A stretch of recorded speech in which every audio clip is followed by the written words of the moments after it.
Bases dropped on a new round of Soccer's Morning Show here on the STH Network. John here, you there. Thanks for dropping by, as you always do. Today's kind of a newsy day, and it's a day where you've got the back end of friendlies, you've got Nations League going on, you've got that kind of stuff. You've got those of us that are not tied to Nations League teams, even though I would, just for the sake of sickoness, go and catch the CONCACAF Nations League stuff if you can, like if you got Paramount Plus or a way to get in to watch those kinds of things, just for the venues and the quirkiness and along those lines. If you have not subscribed to John Arnold's daily column, I would do that. It's part of my day-to-day CONCACAFiness and getting caught up to date on everything that comes across John Arnold's desk. There's a way to do that. You subscribe to his stuff, and it's always traditionally it's really cool just to kind of get the best journalism that you can get and the best features you can get here out of the footwork and the footprint and the framework. If I could get my upper plate to work, I'd be doing all right. So got a lot of news today, got a lot of things to get through. We're probably going to get more into the Chelsea situation because it appears on two fronts that we may have our long national nightmare may be in fact over. Mauricio Pochettino might be actually signing a contract today. So we've got that to look into. Once that happens, if that alert happens, obviously, then, we will sound the trumpets and launch from the parapets and all that kind of stuff. But in addition to that, it appears that once again, the notion of whether or not Mauricio Pochettino was going to be, after the departure by mutual consent from Chelsea, that it appears that was one of the sticking points where this power struggle has started between Bowley and Clear Lake. The Bowley and Bowley Clear Lake and the Clear Lake and Bowley Clear Lake. So we'll get into that a little bit more. According to Julien Laurent, and he is based in England, does the car wash. You might see him on ESPN, BT, RMC, Totally Football, 5 Live. He maintains today is the day, and he's done this with an exclamation point. He has done this with an exclamation point, so we know, in fact, that there is emphasis behind it in his reference on the 280-character app. Quote, and this was about an hour ago. Today is the day for Mauricio Pochettino and the U.S. men's national team, exclamation point. So we know that there's a sense of urgency behind it and excitement and anything else that's attached to it in a positive emotional sense. The emphasis is there from Julien Laurent. So obviously, something's going to happen. I'm being told he should finally sign his contract today and be officially announced as the new head coach. So that is with the emphasis, trumpet fanfare, the whole schmear. Okay, so if you're locked into Julien Laurent, then that is where we are. And we talked to Bart about it yesterday a great deal. Laurent is one of those dudes that is not hanging out in his mom's basement, if you believe things according to the 280-character app numbers, 235,000 followers for Julien Laurent overseas. So there might be something to it. But Laurent decided to go with the exclamation point when it comes to Mauricio Pochettino. QOD number 1, and I'm kind of ad-libbing my way through it. Expectations for Pochettino. And so I think that my questions today that I will pose to all of you, that you can hang out in the Twitch pitch and answer and have the conversations with each other as you always do. What's your expectations for Mauricio Pochettino? If this is in fact, with the exclamation point from Julien Laurent, if this is in fact, I feel like Victor Borga, if that is in fact what's happening today, I forget what his exclamation point sound effect was. I think the question mark was something like that. Expectations for Mauricio Pochettino, other than bringing home, a World Cup and every trophy known to mankind, obviously. But expectations from Mauricio Pochettino. I want to know. And obviously, if in fact the Julien Laurent exclamation point is in fact going to exclamate, then today is the day. But no, I want to know. I want to know the level of patience. I want to know, and this goes off of the conversation that we had with Bart yesterday.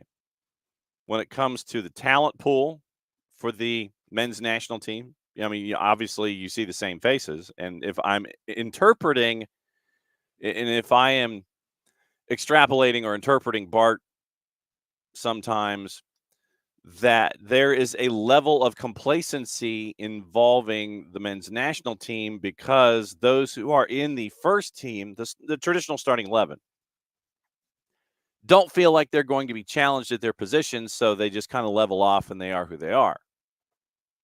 And Bart, if I'm wrong, let me know. But there seems to be in some circles, and like I said, I think Bart brought this up yesterday, that, I'm cool. I've got my spot. I'm going to do my thing.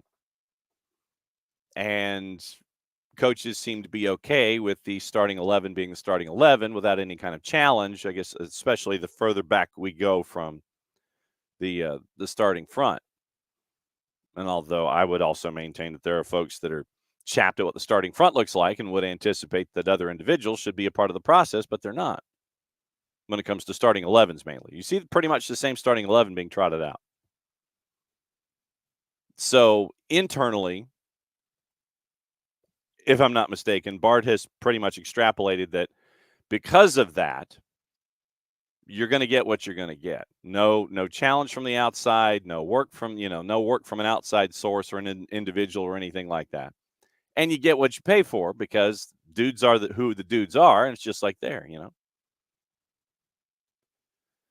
So, expectations from Mauricio Pochettino. Are you anticipating that he is going to make sure that all of the toys from underneath the proverbial wrestling ring come out? He's going to come after folks with kendo sticks and garbage cans and crack some skulls, like the like Dwayne in the Breakfast Club, the Paul Gleason character. I'm going to crack some skulls. You want that guy? Do you want your 11s juggled? Do you want challenge at positions? Do you want some new faces in there? What are you expecting if the exclamation point from Julien Laurent is in fact correct? And like I said, and this is outside of opening kickoff, by the way. This was just something that popped into my head as I'm sitting here looking at things. So if the exclamation point is in fact true, and today is the day that Mauricio Pochettino allegedly, possibly, probably, maybe signs his deal to become the new head coach of the men's national team, what are your expectations? And along those lines, I want to know, since we're talking expectations, what's your expectations for, since we're in the footprint, what are the expectations for your favorite clubs that we're in the run-in, whether it's Atlanta United, Everton, Chelsea? Where are you? What are your expectations this year? Since we are on the expectations train, we're going to have all of these different stops along the way. What are your expectations for your club? Major League Soccer's got the run-in. Starts this week. We do have international windows, and we do have fun with, drifting in and drifting out of calendar weeks, midweek weekend, midweek, or weekend, midweek weekend. You get your schedule compression, and then you get the week off before Judgment Day. Judgment Day. So expectations for Atlanta United.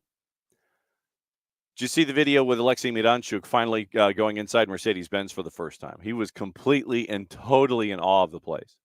That was kind of a cool thing. He's like, really? Is this it? You get that as one of your calling cards. If Alexei Miranchuk is wandering around the building and is completely in awe of what's going on, the vibe, all of the hip hop, all that kind of stuff, having that as a not as a spokesperson, but as almost like a conduit for folks that might be interested in Major League Soccer. Yeah, man, come on. What are your expectations for Atlanta United? Nashville's coming to town this weekend. We've reached out to Lucas Panzica. We'll see if Lucas can bat leadoff with us on Friday and get you prepped on the Nashville side of things. Nashville's just not been very good.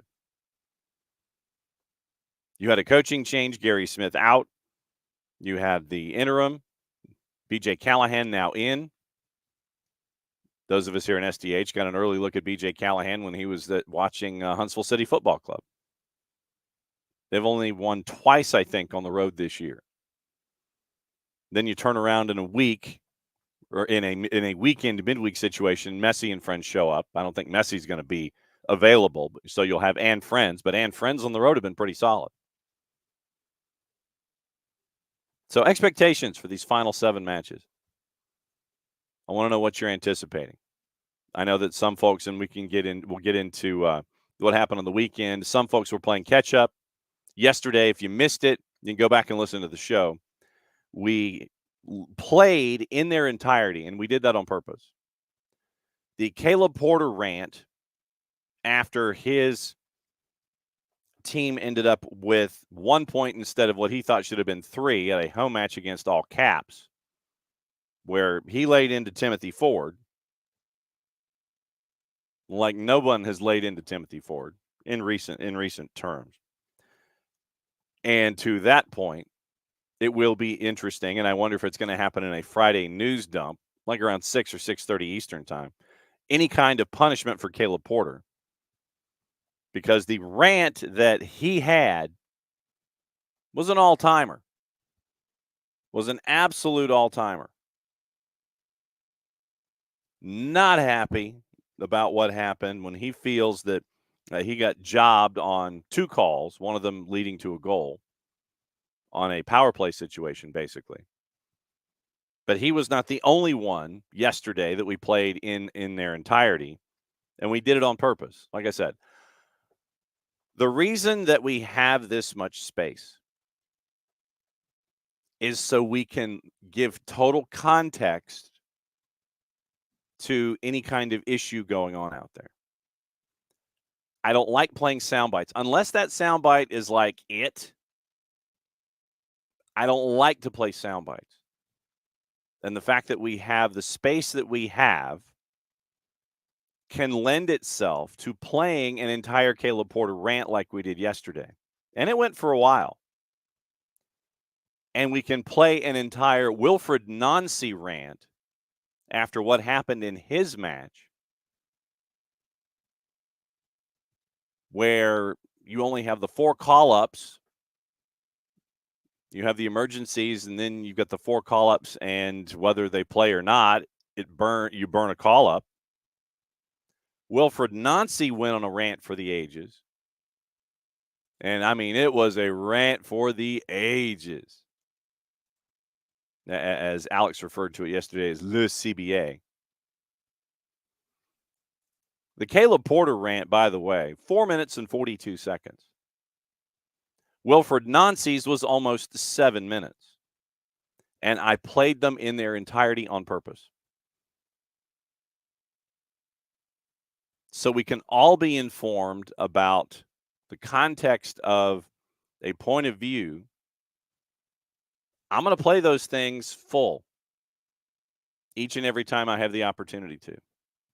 We've got the space. I'm going to make time. We're going to play them in full. I'm not just going to do sound bites, because things get lost in sound bites. You lose context in sound bites.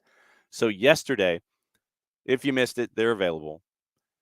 The Caleb Porter rant against Timothy Ford, a center ref in Major League Soccer. We have yet to receive, and since I'm thinking about it, give me a second, and I will check and see if Pro has said anything involving the rant yesterday or Saturday with Caleb Porter, basically taking Timothy Ford from pillar to post and letting him have it any way possible. Last posting from Pro was the NWSL matchups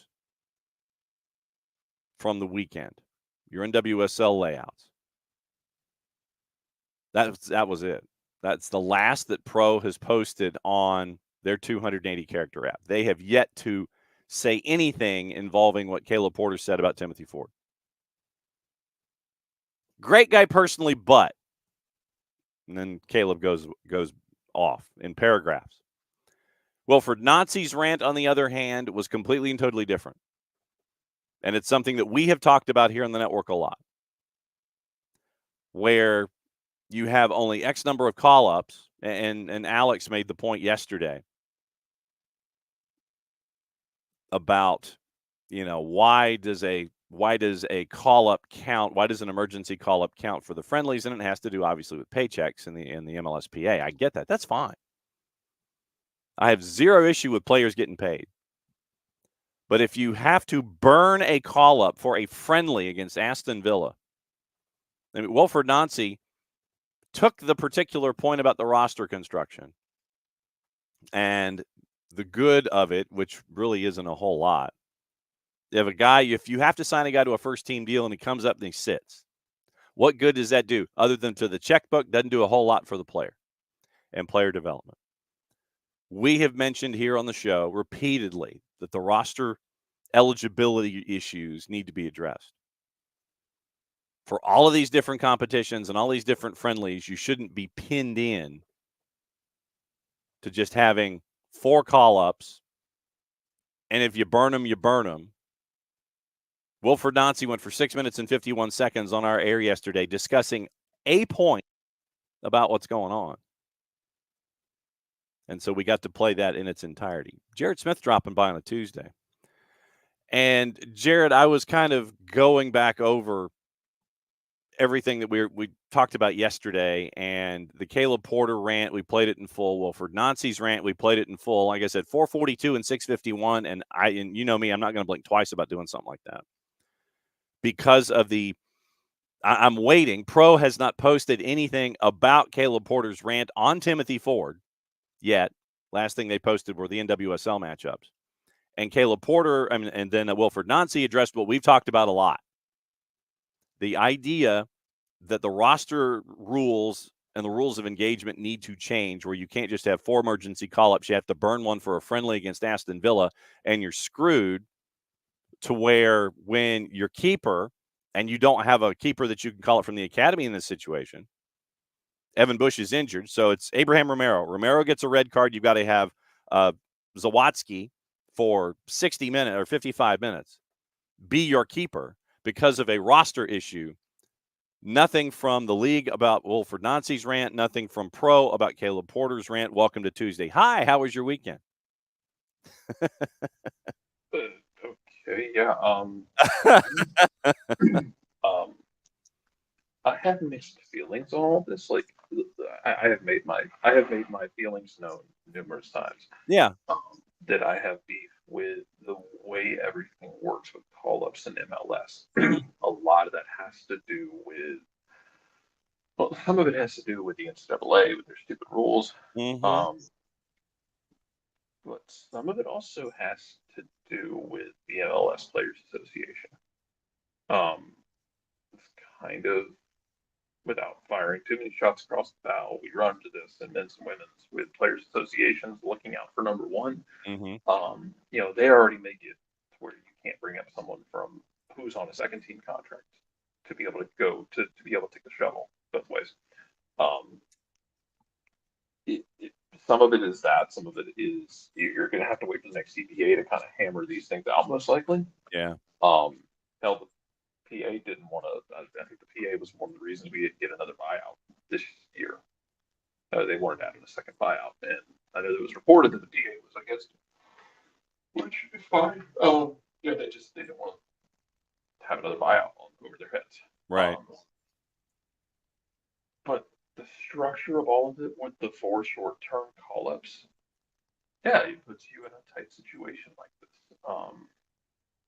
Like Wilfred Nazi situation. Like, you end up in these type situations, and then you're gonna have to you kind of have to look ahead and see, okay, what's going to happen. Like, what are we looking at? Okay, we're playing during an international window. First of all, we've been over this a million times. We're not going to rehash it. playing it during the international window is really dumb. Yes. But they're going to keep doing it. Like, we can sit there and say that until we are all blue in the face. But they're going to keep doing that. So, um, you need to make plans accordingly. Like, hey, we've burned through these calls. We're going to have guys missing. We need to figure out something. We need to like account for something. I don't know how we do that, but we got to figure out something. And there's multiple, there's multiple levers in all directions. And so you can't have your keeper making a really stupid decision. Like, this is that situation that we talk about with kids all the time. When we talk to players on the twos, we see guys on the twos like, oh, that guy's on basically an orange card, on a burnt orange card. Yes. And you'll see him sometimes get left out there. Sometimes you leave guys out there in those situations because they're young and you want to see how they react to it. How can you manage the game? Because what if you're late? What if you are no longer a kid? What if you are a veteran player and you're on the field and it's late in the game? You don't have any subs.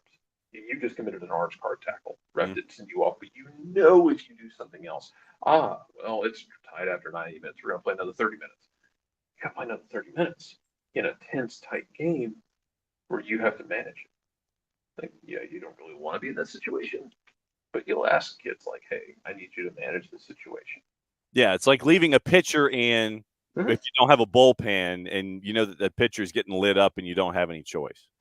Yeah, kind of for me, but you kind of need to go to your keeper and be like, hey, I need you to not do anything crazy tonight because I don't have another keeper.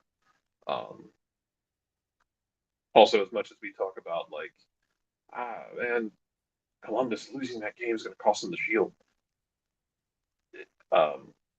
You want to be blunt about it? Losing a game, getting flipped, getting your scoreline flipped in Atlanta didn't help you either. I know we are in the Atlanta metro area.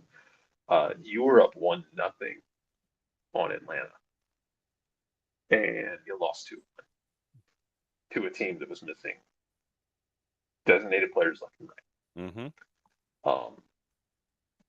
I don't know. Maybe that can also factor into it. Every team has, and it's the same thing though, where I'm like, it is completely irrational to exist in this league and expect your team to win every week. We're not going to get an invincible in MLS unless you like open the floodgates and go full Wild West, and somebody can turn into like Real Madrid. Yep. And even then, the travel, the compression, the absolute insanity that is MLS scheduling and other tournaments, it's not going to happen. But yeah, man, those are the games you'll want back if you're Columbus. Yeah. And then for Caleb Porter, it's just 10 forward is 10 forward's not a good official. No. Like, and I don't even, like I said before, never attribute to malice what you can attribute to incompetence. So this is not to say that Tim Ford's going out there trying to throw games or trying to be bad at his job. He just hasn't been good at his job for a while. Like, he keeps popping up in situations like this. But don't know what else to tell him. No, but no, that was kind of where we were yesterday. Caleb will argue with a brick wall if he can. Yes. That.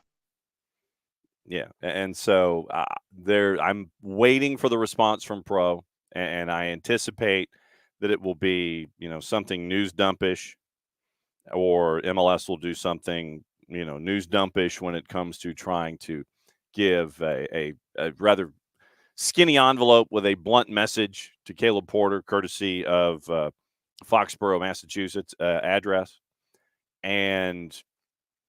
On the other side for Wilfred Nancy, like I said, the Wilfred Nancy discussion is going to take CBA. That's going to be folks sitting down at a table and coming up with new rules of engagement. I mean, that's just how it's going to be. The idea that you need to fix the shuttle, and you need to fix your roster rules in these situations with all of these alternate competitions that you're attached to, and because of how things were, Wilfred Nancy addressed a specific point, and he did so very, very eloquently for almost 7 minutes. And like I said, we played it yesterday because I thought playing the whole thing was important, much like playing Caleb Porter's whole rant was important. So just, looking at both of those, that it was interesting to have coaches expound to the levels that they did about topics. But I guess, if you are hot and bothered,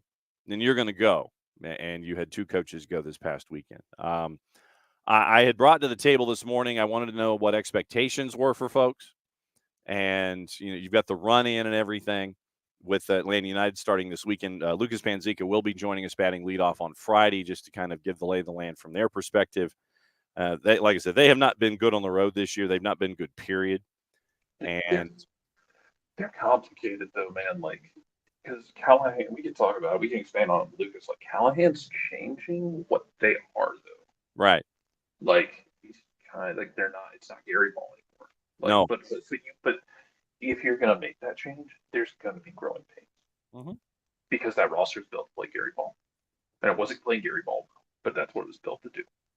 And they are going to have to go through growing pains. And that's okay.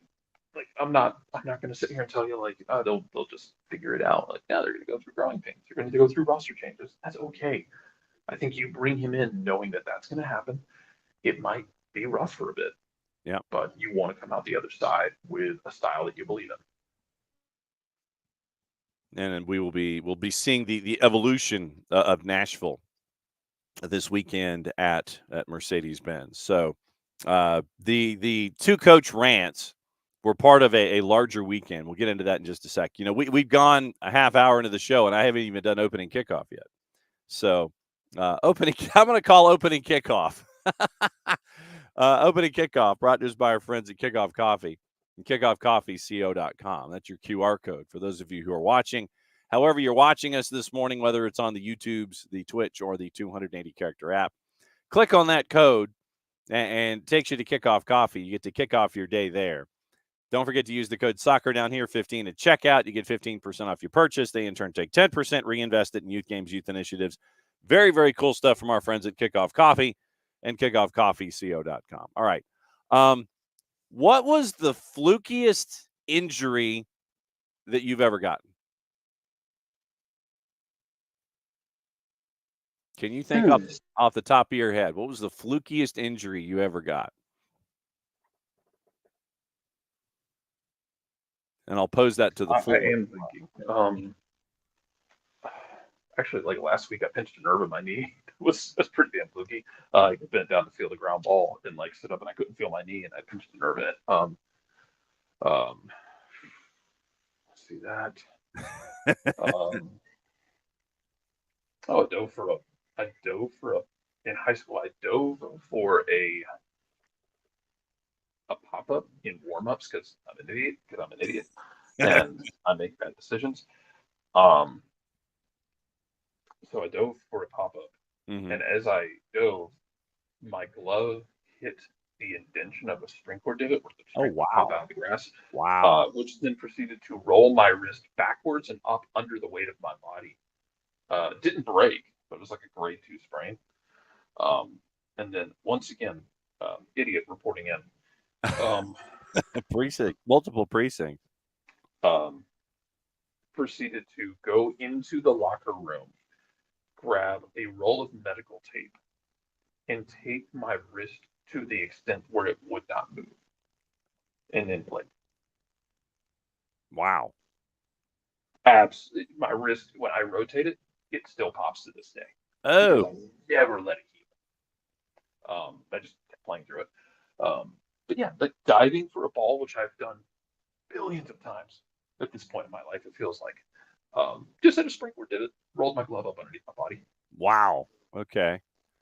I don't know if I can beat that, but and Abby has chimed in, a torn tendon tripping off a 2-inch curb. Well, we've talked about this as well with Jason. Like Jason is always perplexed by my ability to get hurt in the weirdest of ways. Yeah, and that's true. So for the most recent flukish injury, we go to England, and who actually the pro ranks the top 3 levels of the pyramid over there.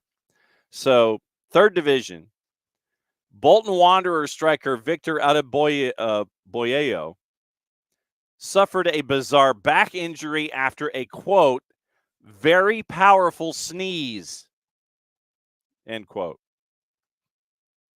But Sammy Sosa did that first. In the late 90s, Sammy Sosa went on the DL because he sneezed too hard and strained his back. Roberto Clemente once went on the DL because he fell out of a hammock. Now, I remember when you mentioned Sammy Sosa, I remembered that one. I did not know the Roberto Clemente injury. But baseball players are your go-to for stupid injuries. True. Absolutely. I'll never understand why they are, but they are.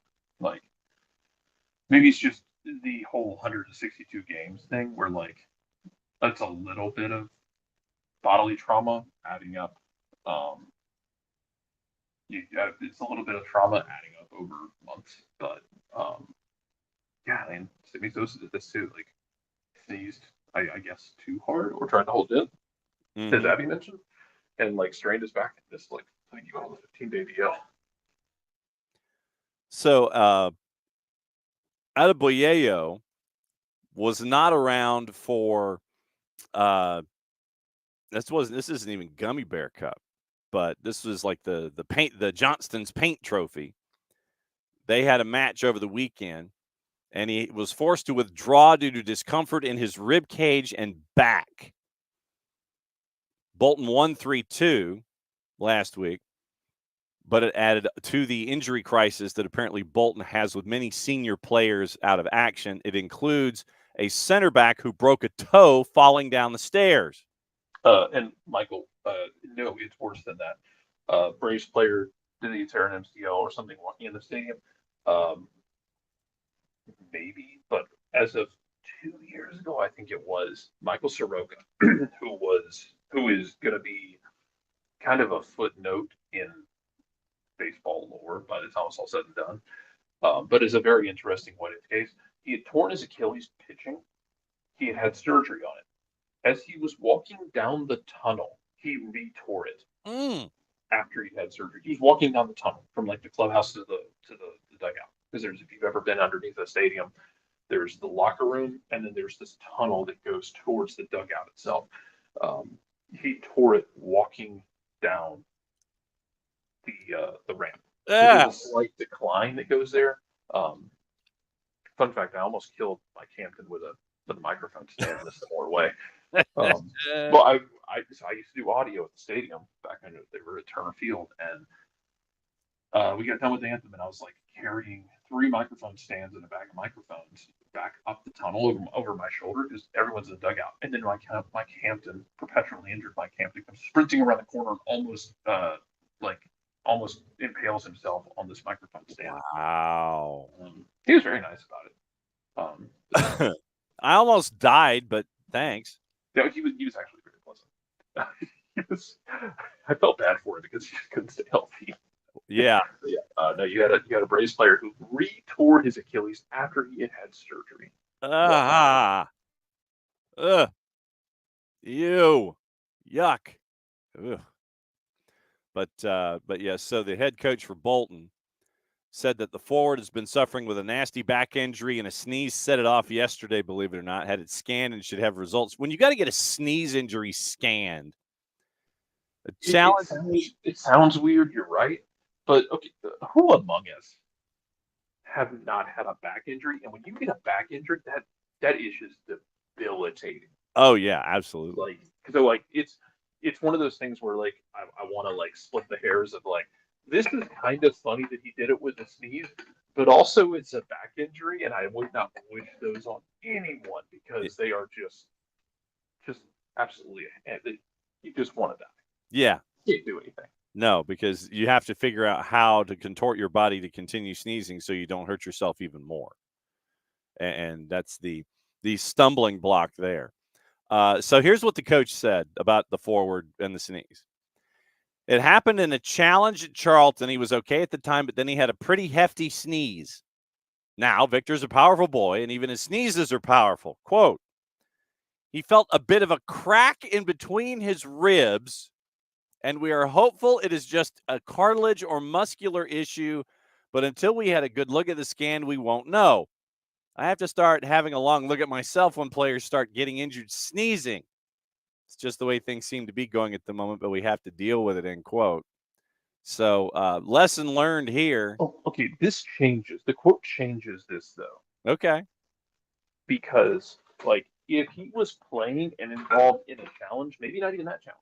If he was involved in a challenge, like, that could have been like, hey, your body got banged up in that moment, and it just needed some final push off the cliff, Yeah. and the sneeze was it.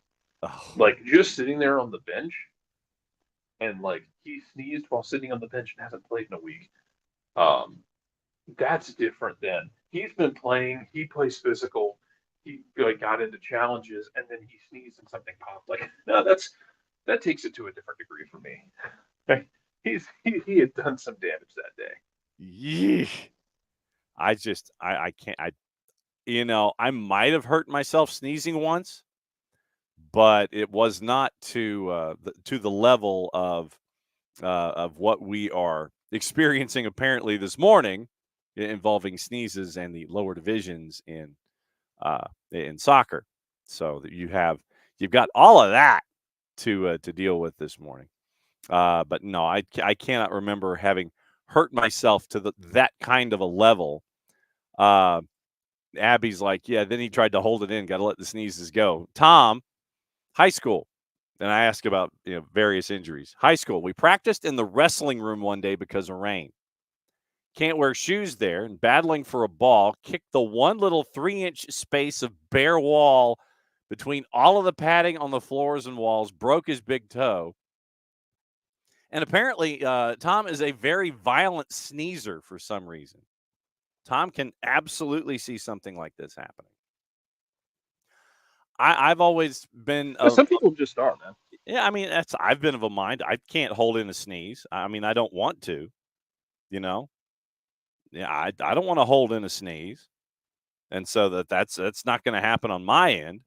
And and knowing me, because I won't hold in a sneeze, I would end up being that much more violently injured because of the sneeze and the follow through and the all those kinds of things. I could definitely see myself hurting myself for not holding in a sneeze and following through and just completely and totally injuring myself when it comes to that kind of stuff. But yeah, so apparently in the third division in the English pyramid, we have folks who are seriously injured because of sneezes after challenges, I guess. So so we'll see what happens there with our friends at Bolton, and if they make it out of the Johnston's Paint Trophy, or if they need to find folks that can seriously help them out when it comes to folks that don't sneeze and hurt themselves.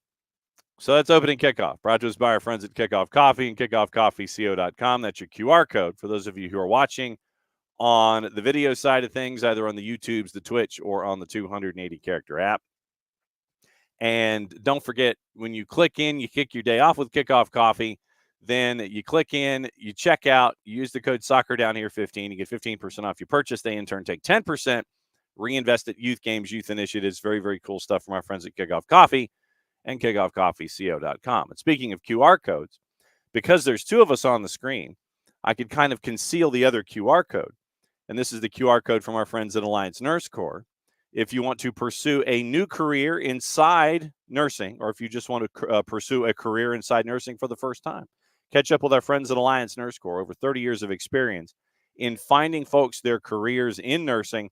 Hit that QR code, and then you'll get asked, well, how did you find out about Alliance Nurse Corps? And then you sit there and you go, well, SDH, yo. More specifically, you would go Soccer Down Here, not SDH, yo, because I don't think there's a code or anything that would send information to them that way. So Alliance Nurse Corps, great friends of us here at the SDH Network and proud sponsors of everything we do on all levels here at SDH. Alliance Nurse Corps, proud sponsors of everything here at the SDH network. So there you go with with sneezing down here. Don't do it. But yes, finding out random injuries this morning from you guys. Very, very, very cool stuff. I mentioned expectations for Atlanta United on the run in and want to know what your expectations are there. Abby with a PSA. Working with all other supporters groups on the Gulch, she'll be having a voter registration drive at the tailgate. Georgia's been very busy cleaning out voter rolls. Make sure you're still active on the rolls so you can vote in the upcoming election. And she has in the Twitch pitch the link at the Secretary of State's website to go and check and see if you are still on the voter rolls. So go ahead and check that out. And then also attach to your supporters group, and you can see what's going on there with your supporters groups and voter rolls in whatever state you're in. So check your voter rolls through your respective Secretary of State's office and see if you are eligible, if you're on the rolls and need to get back on the rolls, or what your situation is as we head toward the general election. And so I'm trying to scan other injuries here. So, and Abby also says a new flag will be placed in the stadium for the weekend representing the new player. So we will see what Alexei Miranchuk's flag of choice is and where we are. But I was discussing Mauricio Pochettino before you came in, Jarrett, and what's been going on at Chelsea, where Bowley does not like Clear Lake. Clear Lake does not like Bowley. And it appears that there may be a buyout on the horizon with the happy couple. It also apparently the exit of Pochettino seems to have been the trigger for all of the angry back and forth involving Bowley, Clear Lake, and Chelsea. Apparently, it was a tipping point when it came to the power struggle. Bowley, Clear Lake, by the way, owns 61.5% of the current Chelsea setup. The other 39.5% is Todd Bowley and two other individuals. And so there's talk that Bowley might try and find $2.5 billion to buy out Clear Lake. Clear Lake is like, well, you can't sell to anybody else, so you're going to have to sell to us if you're interested in selling. So you have all of this back and forth. Chelsea, from Matt Lawton at the Times. Sources at Chelsea have said that the sporting directors at Stamford Bridge, Paul Winstanley and Lawrence Stewart, delivered an 18-page report detailing why Pochettino needed to be replaced after only 10 months in charge. Sidebar. An 18-page report? When was the last time? And I mean, damn, son. An 18-page report, literally after 10 months of being in charge, and the two sporting directors come up with this 18-page report. I don't know if it was double-spaced. I don't know if it had addenda. I don't know if it had footnotes at the back to make up the 18 pages, or if it was 18 pages of single-space copy that had no, no lines or direction or anything. It was just straight-up text. That I don't know. Like I said, I don't know if there were bar graphs, quotes, ipsos, addenda.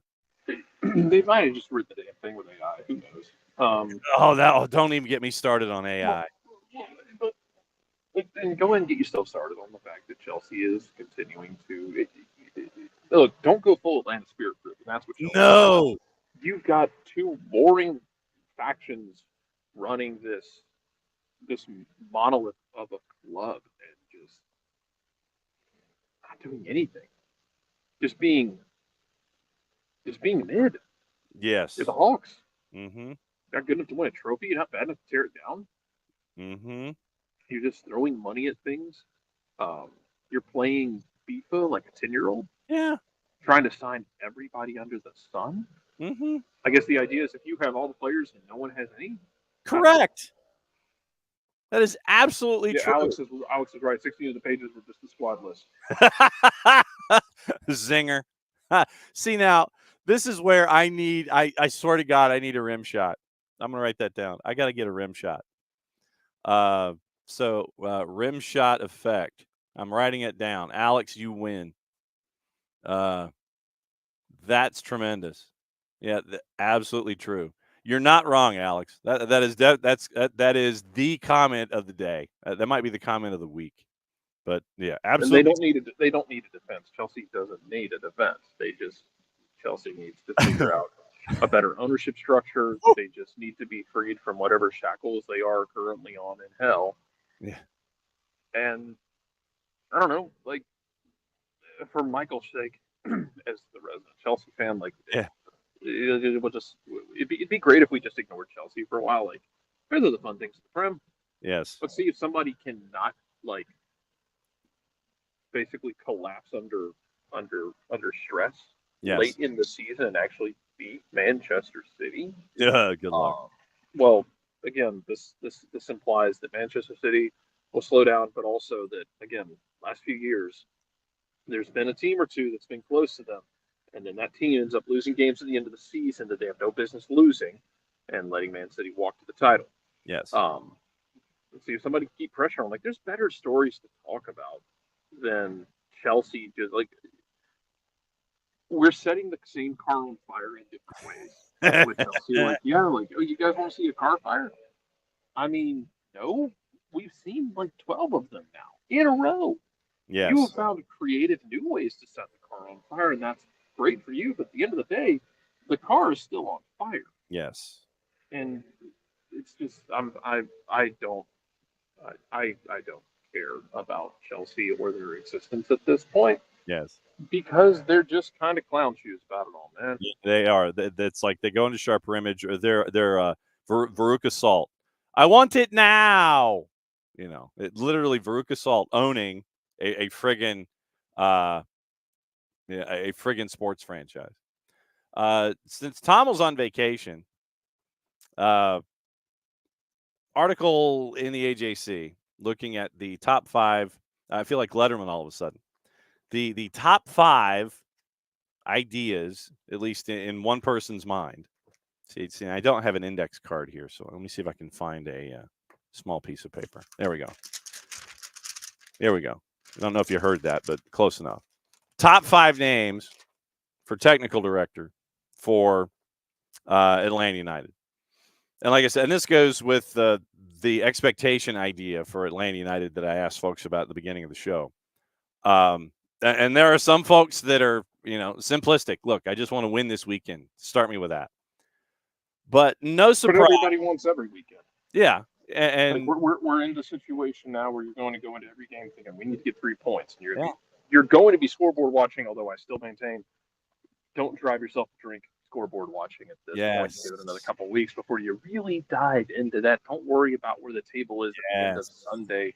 Yes. Give it another week or two, and then you can start really diving into that. You actually got some stuff to go your way last weekend. New England drew with St. Louis. Caleb Porter cried about it. Yep.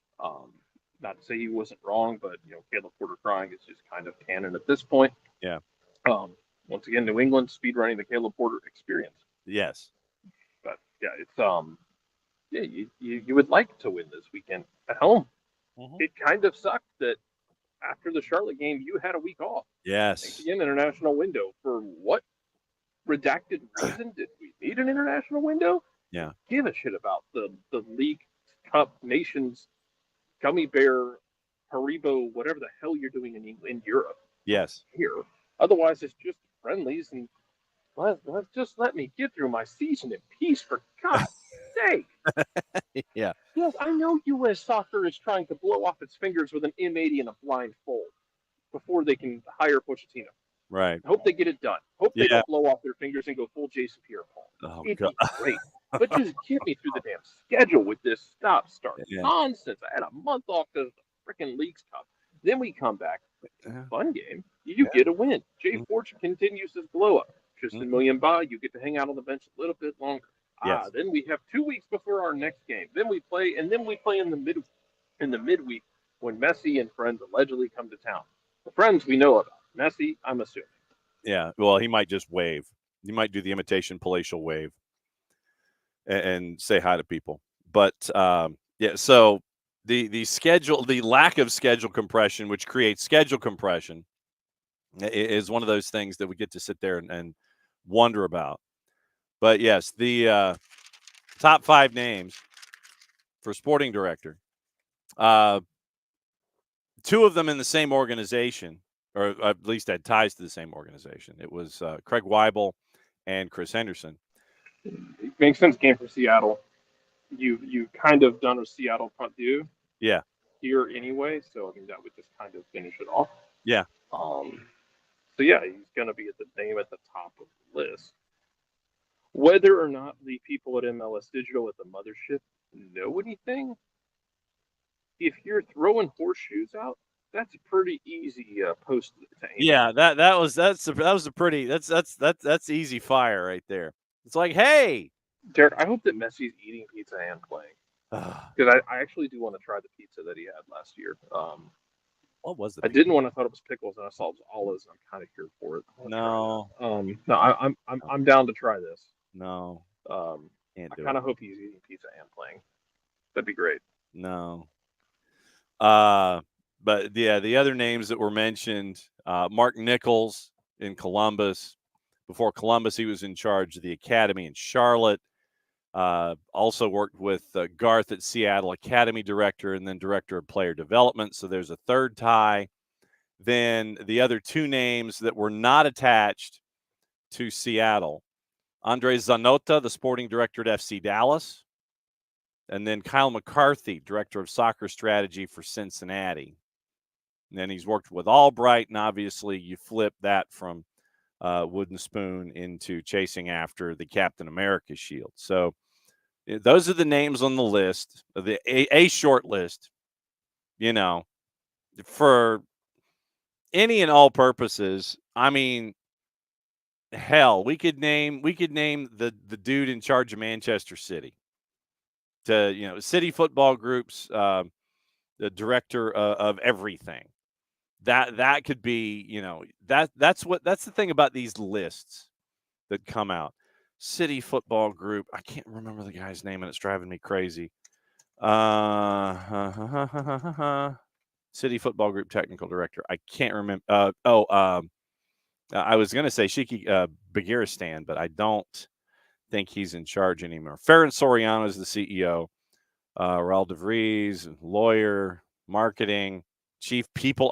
Director of football. It is still Shiki Begiristain. So yeah, I could sit here and put Shiki Begiristain in there as a name, and we'd be going there. So,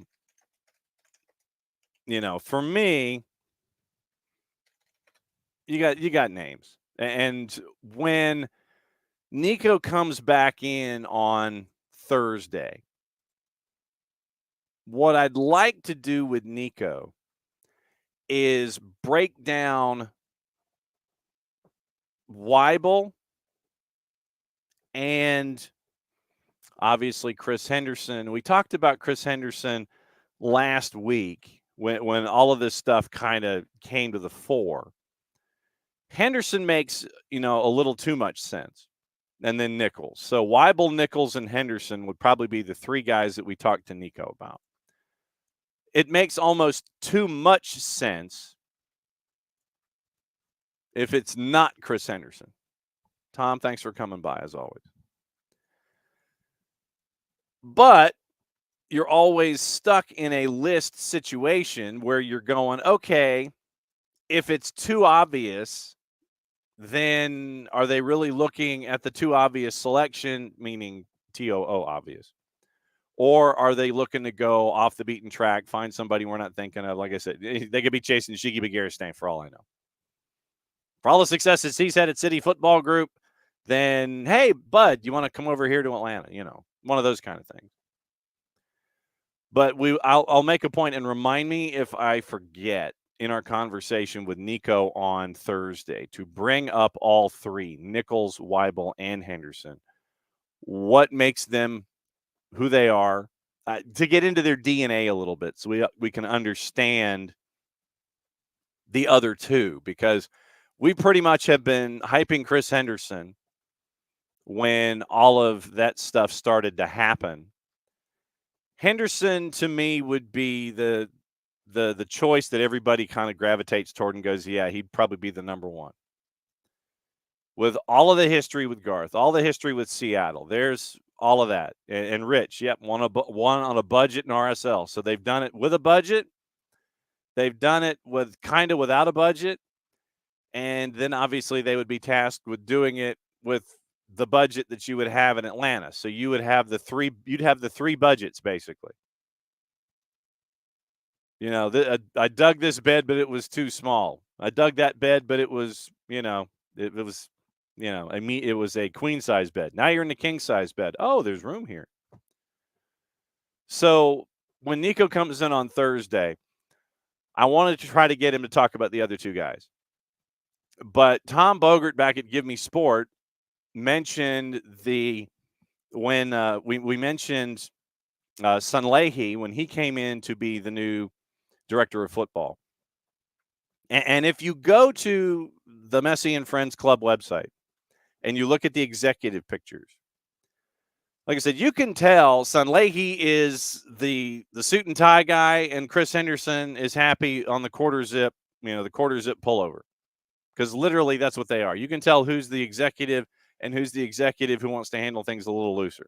You got one guy who's by the book, by the numbers, probably has, he was the guy that had the two BlackBerries at work. The one that was tied directly to what was going on in the building, and then the other that was tied to stuff outside the building that still had to do with business. Sunleahy, he's in the blazer in the team photos. Chris Henderson is in the pink quarter zip pullover. Tom Bogert mentioned at Give Me Sport that Sunleahy apparently took Chris Henderson's office. It's like, oh, I like this. I like this. This is mine. Plant your flag. Yes, Mr. Henderson, you'll have to. He comes in the next day. And he sees Sunleahy putting his pictures on the wall and everything, and Henderson probably wanders in. It's like, what's going on over there? Yes, Mr. Henderson, you'll have to find a new office space. Mr. Sunleahy liked your office and decided to take it for himself. If that is in fact the case. Like I said, Tom Bogert mentioned that at his article at Give Me Sport. That to me would be, and like I said, this is printed word attributed to these individuals. If it was in fact the case that Mr. Sunleahy comes in, ooh, I like that office. Nice corner, a lot of windows. Very picturesque here at Messi and Friends Camp. I like that. How would you guys feel? Legitimately, how would you feel if you had been working someplace? If you were working somewhere and dude comes in and then you come in one day and he took your office. No, apparently, and like I said, we don't know if Chris Henderson got any warning or anything. We just know that according to Tom Bogert, Raul Sunleahy took Chris Henderson's office, apparently. Possibly, probably, maybe, perhaps. What would that signal to you? Dude comes in, takes your office. Liked your office a lot. Ooh, I like that piece of real estate. It's close to the vending machines. Or actually, maybe in Mr. Sunleahy's case, I would think that since he's a businessman, he would probably want to be as far away from the snack machines as possible.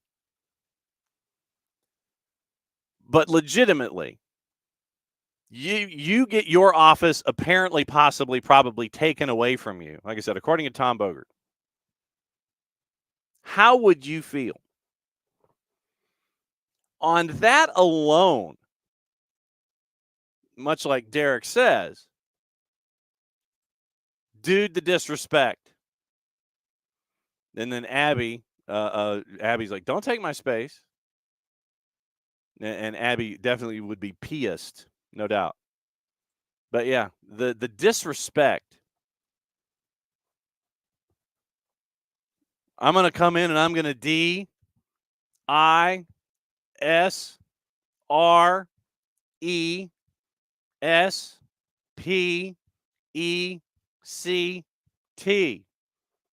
I'm going to disrespect. Makes you wonder if Chris Henderson is going to disrespect all over Messi and friends' hindquarters. But legitimately, but that, and Rich with a point. Rich with a point. Did he get an equal or better office? Question to the floor. And then Alex. The fact that we know he took the office probably tells you everything. So, in a situation like that, where dude comes in and takes your office, apparently, that to me would be a number one sign that some of the first phone calls I would make would be to that individual. And in this particular case, it just so happens that it is Chris Henderson, an individual that would be high on your list for a particular position that you have available within the construct of your franchise. I mean, legitimately, there are too many things that link together. You know what I'm saying? Which makes it too easy to connect the dots. And that's the other element in this. We can sit there and take all of the information. Henderson is from Edmonds, Washington. Did play for the Miami Fusion for 25 games back in 2001. And this is like I said, this is the hook in all of this. It makes too much sense, if that makes any sense to you. Because of the links to Garth Lagerwey, because of the alleged disrespect inside the Inter Miami office, because it is a position of need inside Atlanta United's front office, because of the past relationships. There are too many things that add up that would make it the choice. Is it that easy at the end of the day? Don't know. Will it be this easy by the end of the day? Don't know. But that's why on Thursday I want to bring in Nico to talk about the other two individuals that are Seattle-based on the list. Chris Henderson, it's an easy connection to make. You add in what Tom Bogert said, and yeah, it's like, okay, yeah, we can fit these pieces together. It is a puzzle that works. It's not the 500-piece puzzle that Mabel has at home in Only Murders in the Building. It is a larger puzzle piece to put together there with Chris Henderson and Atlanta United.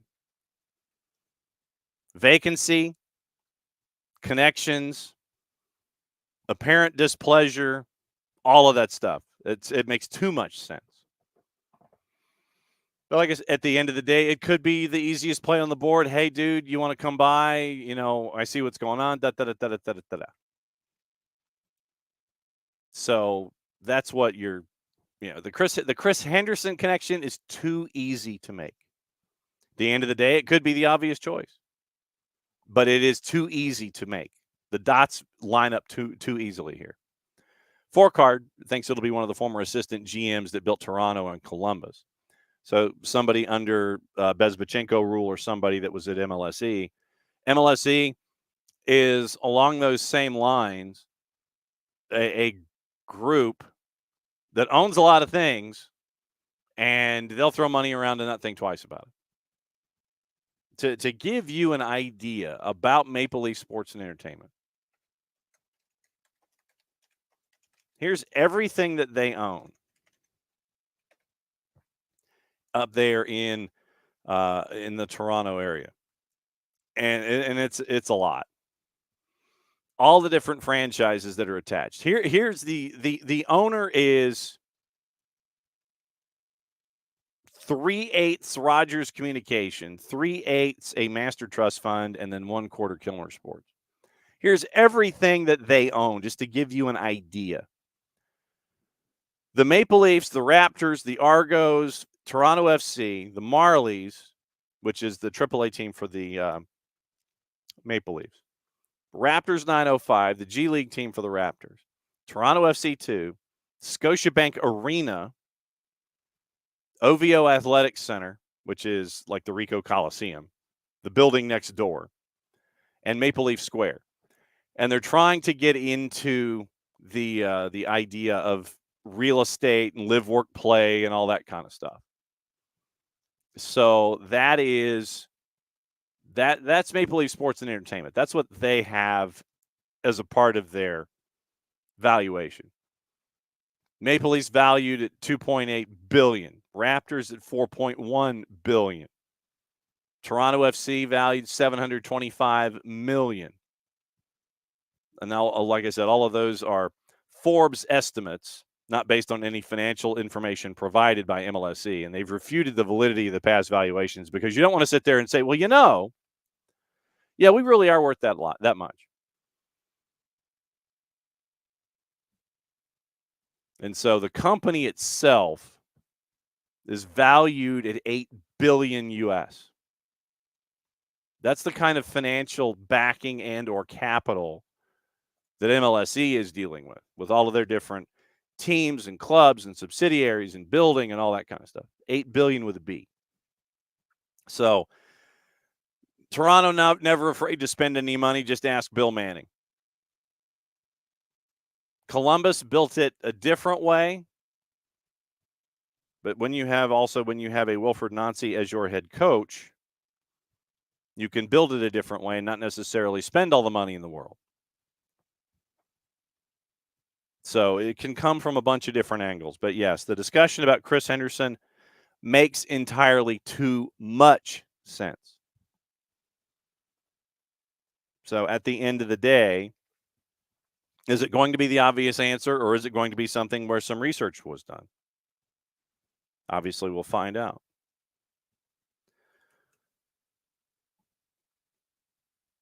Developing story that I think will go ahead and turn into breaking news here.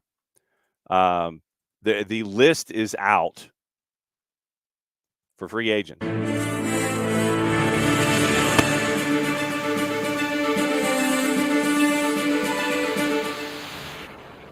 So the MLSPA has come out with their list.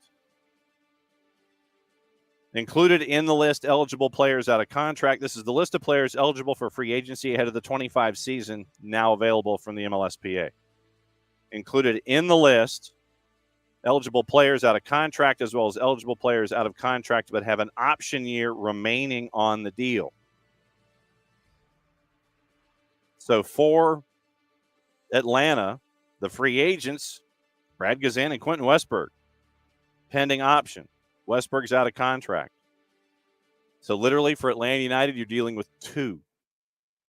Well, so much for that. I thought I'd looped it. All right, so that's on me. We'll hit it again because I wasn't done talking about it. So MLSPA 2025 free agency list for Atlanta, Brad Gazan pending an option, Quentin Westberg out of contract. That's it. Going through the list where we can sit here and say, ooh, free agents for CF Montreal is only 5. I would have thought that maybe one, that more people might want to be out. Fabian Erbers, Ariel Lassiter from Chicago, Wallace Abubakar. And this is just names. I'm not applying philosophy to Atlanta United to any of this. These are just the names that are out. DC United, Alex Bono has a pending option. Russell Canals is out of contract. Cincinnati, Miles has a pending option. Sergio Santos has a pending option. Dallas, Jimmy Maurer, keep an eye on him. He's out of contract at the keeper position. And Houston, Latif, Blessing, all of these have options in Houston. Blessing, Clark, playoff Franco Escobar, Daniel Steres, Andrew Tarbell. LAFC, Aaron Long out of contract. Murillo out of contract. Ilie out of contract. Keep an eye on Ilie. Eddie Segura has a pending option. Marky Delgado has a pending option with LAG. Zavaleta is out of contract. Michael Boxall is out of contract in Minnesota. Dane St. Clair has an option. Nashville, you have Todd Brian Anunga with an option. Godoy with an option. Coleman and Yearwood out of contract. The Revs, Boateng and Andrew Farrell with options. Nick Lima's out of contract. This is alphabetical order. Tommy Mack, pending option. Tim Parker's out of contract, and I think that was part of the deal as to why he was sent from all caps to New England. Then you have Dave Romney with a pending option as well. Maxi Morales is out of contract at NYC. Corey Burke, Coronel, Ryan Mira, all with options with Red Bulls. Gillespie has an option for Orlando City. Felipe Martins out of contract. The Union, Bedoya will be a free agent. He's out of contract. Jack Elliott has an option. Mbaizo has an option. Matt Real has an option. Those are the only four for Philadelphia. Portland, Diego Chiraz out of contract. Mason Toy has a pending option. Michael Chang is out of contract in Salt Lake. Handful of folks in San Jose, 7 to be exact. Jeremy Abobasi has a pending option. Marcinkowski a pending option. Yarborough a pending option. Of course, if I was those guys, Marcinkowski and Yarborough, I would ask for a better defense. Sounders, João Paulo out of contract, and we'll talk to Nico about this as well on Thursday. Roldan pending option. Rui Diaz out of contract. We talked about Raul Rui Diaz from the article at Sounder at Heart that came out last Friday, about Rui Diaz not returning in 25. Like, not returning. He's like, nope, not returning. Rusnak out of contract. His hat trick might have made him valuable to somebody in Major League Soccer. Fontas, Melia, Russell out of contract at Sporting. Chris Durkin with an option in St. Louis, along with Jake Nerwinski, and Josh Yarrow is out of contract. Toronto, Shane O'Neill, Greg Ranjitsing, Brandon Cervania, Fafa Pico, and Ryan Raposo. In the MLS pool, this is interesting. Josie Altidore is in the MLS pool as a center forward. He's listed as being out of contract. Remember, because you're the league. Luis Martins has a pending option with the league. Chris Mavinga is out of contract. So that's just some of the names according to the 2025 free agent list for the MLSPA. Interesting names, interesting situations that are attached.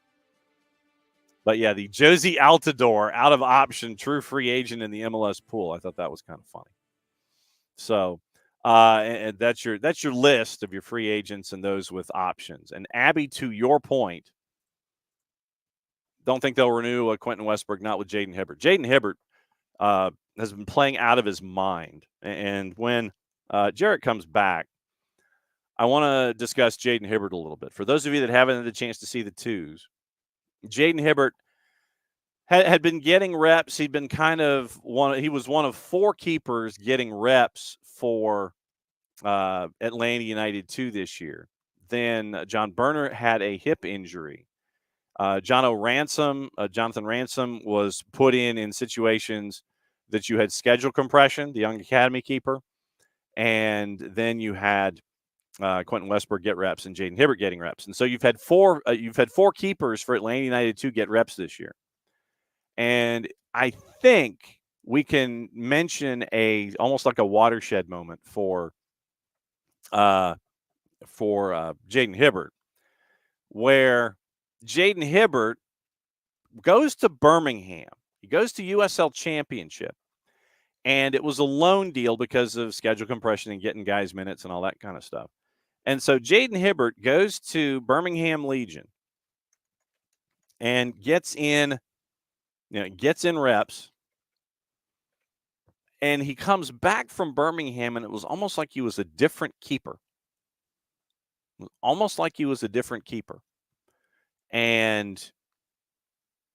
we'll get into that with Jarrett when he comes back. But Jaden Hibbert taking over for Matt Van Okel and taking over for all of those. And it was Van Okel and Fernando Delgado. Couldn't have either one of those. So Jaden Hibbert goes and plays 4 matches on loan with Birmingham Legion, has a clean sheet, and he gave up 7 goals in 4 appearances. Trevor Spangenberg, who's also another one of the player coaches over there. Matt Van Okel is the goalkeeper coach, and he is still one of the top keepers in the 2nd division. 17 appearances, 22 goals conceded. Jaden Hibbert gave up 7 and 4. That's a goals against a 1.75. But he was getting regular reps. You couldn't get Spangenberg to help. You couldn't get Delgado to help. So Jaden Hibbert goes in for 4 matches and comes back a different keeper. So to have the numbers game that you have with Atlanta United right now, especially in net, we talk about it being left back you, center back you, what have you. The goalkeepers that you have, you've got John O'Ransom, who is learning at the age of 16. You've got Jaden Hibbert, who is 19, who is learning at a heavy rate. In MLS Next Pro, I'm going to get the stats for keepers, and I don't know how deep they go, but I want to see where Jaden Hibbert is when it comes to the all players stat leaders. So let's go here. Regular season leaders, players. Game started, substitutes, goals, assists, shots on target, offside. I need the keeper stuff. I don't need all of this offensive stuff. Okay, well then don't give it to me. All right, fine. All right, so we'll go player stats. Fine. We'll go player stats, and we'll look up Jaden Hibbert's stats. And that would be nice if, I don't know. No, I don't want general statistics. This is, all right, so goalkeeping. Let's do that. Let's see if we can itemize through there. Jaden Hibbert. All right, so they do it alphabetically. So we'll go to page 2. Past Josh Cohen, also, who was a part of the discussion this year. Jaden Hibbert, 15 matches, 1,350 minutes.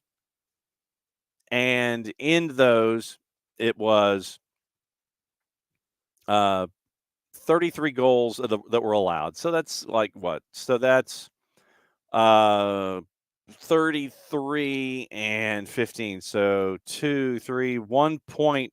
So it's 2.2. So it's like a 2.2 goals against average. And he had 66 saves. 66 saves in 15 matches. You look at keeper saves, that puts him 4th in MLS Next Pro. Behind a couple of other folks. Brady Scott, who's out at Ventura County, who has played 9 more matches than Jaden Hibbert has. Stas Lapkus in Columbus, who has played the same number of matches because of call-ups and such. There's that word again, call-ups in Columbus.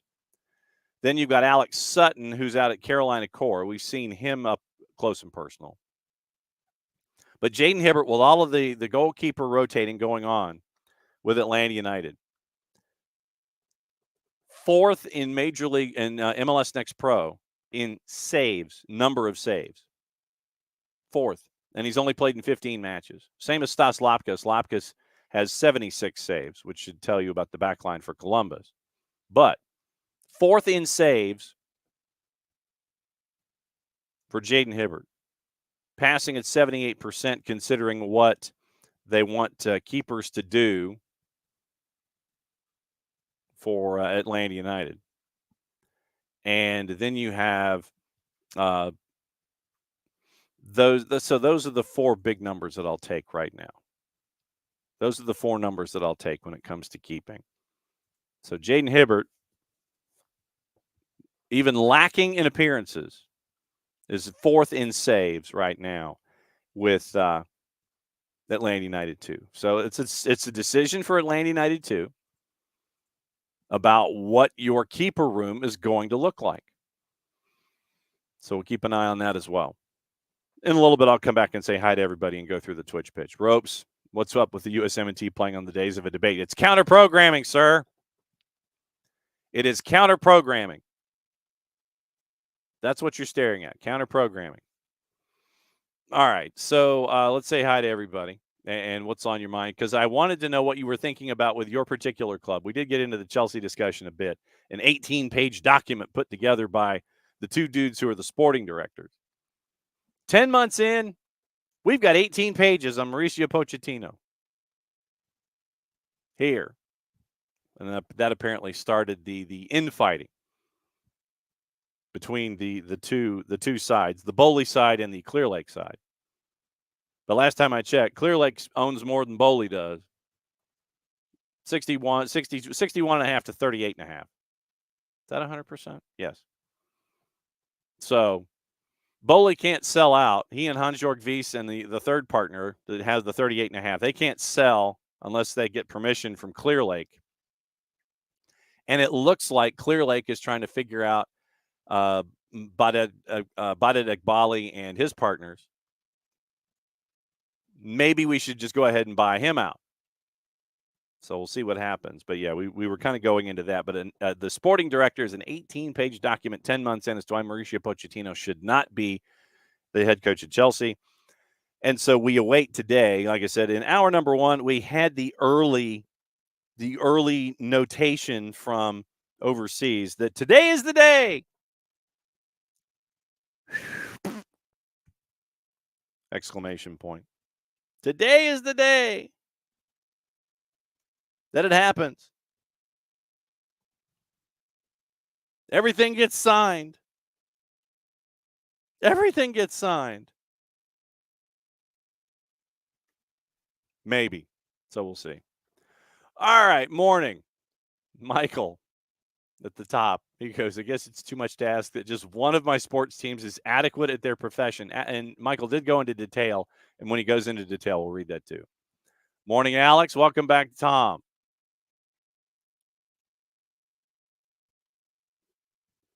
Alex, quoting Oscar Wilde early this morning, I'm a man of simple tastes. I'm always satisfied with the best.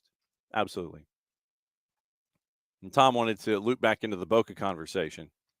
Weird timing of the release of the Table Talk video the night before they sacked him. What were the thoughts on that? Initial one was that something transpired from the release of the video to the next morning that led to the sacking, but who knows? Don't know.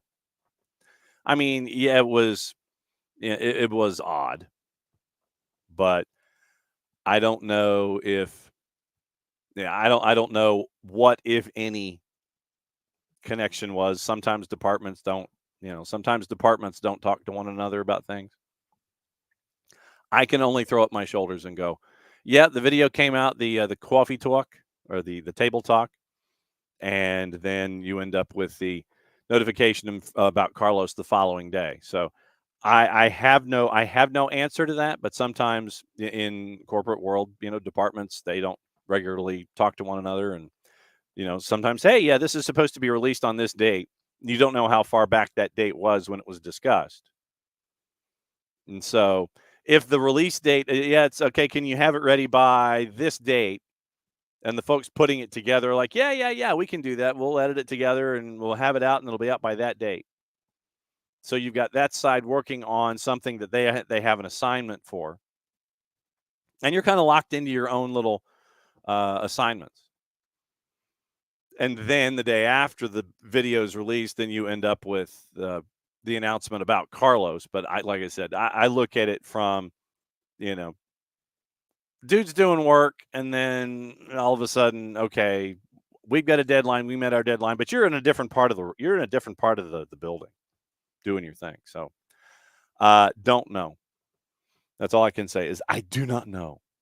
But sometimes Yeah, and Tom's like, or could it have just been total coincidence? Yeah, I'm looking at, like I said, different sides of the building, and then something happens. Michael, how much influence can a national team have, really? He sees the players 4 or 5 times a year. What else does he do when the players are not with him? Seriously. No, and I mean, that's why I think part of the deal was that he could still live in Europe because the majority of the players are in Europe that he can go watch. And frankly, it'd be cheaper. It'd be cheaper for Pochettino from a travel perspective for the tenured professorship for him and his longtime assistants and coaches. It'd be cheaper to go look at most of the talent from the United States, considering where it is. All right, so let me USMNT roster. All right, so let me look at the roster from this set of call-ups. So current men's roster and squad. I wish it had like locations of where they currently are. Actually, let me. I may have to do it this way. All right, so men's national team. All right, so men's national team. I'm consulting with our friends at the Wikipedias. Current is what we're looking for. Okay, so here's the current squad. 24 players call up for the friendlies against Canada and New Zealand. Yeah, New Zealand tonight. I will be intrigued as to what the attendance is for the New Zealand match.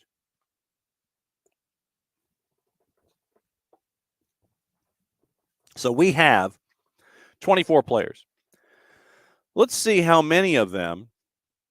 And I know that there were folks that were wondering, okay, well, shouldn't he like live in the United States or something? And so that was an initial point. It's like, shouldn't Pochettino and his family move to the United States? I'm sure he'll have a place. I'm sure he'll have a place in Buckhead. He'll have him, or maybe he likes space. I don't know. Maybe he likes acreage.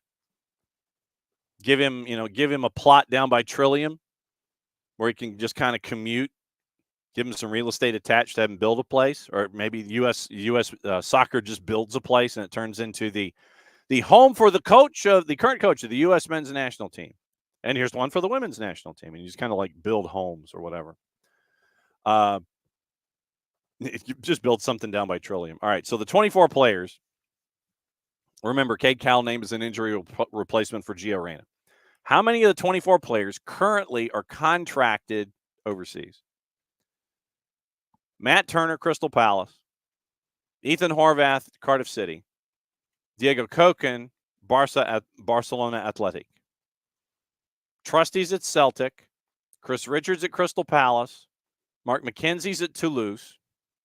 Caleb Wiley's at Strasbourg. Marlon Fossey, Standard Liège. Tim Ream is in Charlotte. Scally's at Borussia Mönchengladbach. Christopher Lund is Palermo. That's 10, I think. I think that's 10. Yunus Musa, Milan. Aiden Morris, Middlesbrough. Luca de la Torre, Celta Vigo. Abby, take care of Tifo stuff.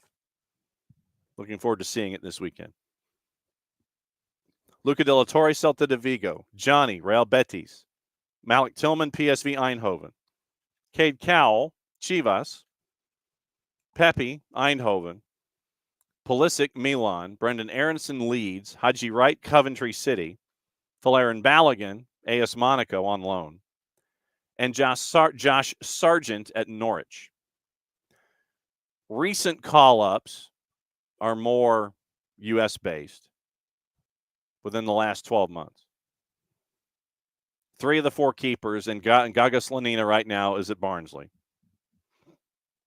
Anthony Robinson at Fulham. Miles Shackmore. CCV's at Celtic. Dest, PSV Eindhoven. A lot of other defenders are MLS type. Gio Reyna, Dortmund. Weston McKennie, Juve. Tyler Adams, Bournemouth. Maloney, Heidenheim. Paxton Aronson at Utrecht. Tanner Tessman, Lyon, 9. Timothy Weah, 10, Juve. Kevin Paredes, Wolfsburg. Was that 11 or 12? So 12 others in recent call-ups, plus the 24 players that were called up this go-round, and only 2 are MLS-based. Obviously, with MLS being in season, that could have been a thought process. But 22 of the 24 players currently in this group of call-ups play overseas. So whomever the new head coach for the U.S. men's national team is, if you spent your time in Europe, you'd have a good handle on at least half of the playing pool from the last 5 months. 22 of the 24 in this round. You keep an eye on them overseas. Obviously, you fly over to be a part of camps and stuff. But then you had the 12 from the recent call-ups, 3, 6, 9, 12, 16, 24, 28, 32, 36. So 36 of the 60 players that we just went through that have been called up for one match or another in the last 5 months, you're looking at more than half of them being overseas. If those numbers were stilted, I could, leaning one direction or the other, I could understand reinforcing, okay, if there are a lot of U.S. players here, like most of them, they're playing in Major League Soccer, okay, I could understand perhaps living in the States, watching all these players, and then getting ready come camp time. But I get the idea that, hey, I want to stay here in Europe. But yeah, and you're looking at more than half of the players in the pool currently playing over there. So I get that as an idea. So not necessarily something completely and totally out of the ordinary when it comes to roster selection and such.